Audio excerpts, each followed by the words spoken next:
बंधुगण आपण मैंने समस्ते अवगत थे जे भारतीय जनता पार्टी संगठन पर्व 2024 जो पर्याय कि भारतीय जनता पार्टी राज्य सभापति एवं राष्ट्रीय परिषद सदस्य मानकर निर्वाचन हवा कथा एवं से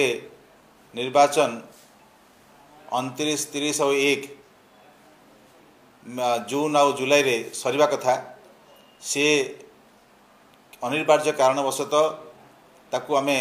घुंचई दि जाइथिला। राष्ट्रीय निर्वाचन अधिकारी डॉक्टर के लक्ष्मणकर आदेश क्रमे ताकू पुनः बार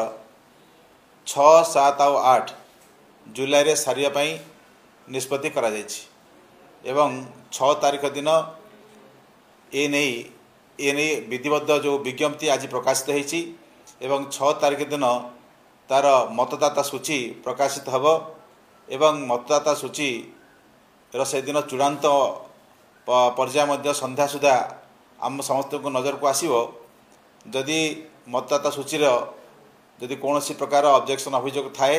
ताहले से दिन मध्य तार संशोधन करा जिवो बा ताकू शुणाणी करा जिवो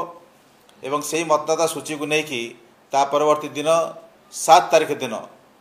तार आमर नॉमिनेशन हब एवं जो प्रार्थीपत्र जो माने दाखल करेंगे तांको से दिन मध्य जदि एकाधिक आसीबो ताहले सेतिपई चिन्ह मध्य अलॉटमेंट हब एवं 8 तारीख दिन निर्वाचन माध्यम रे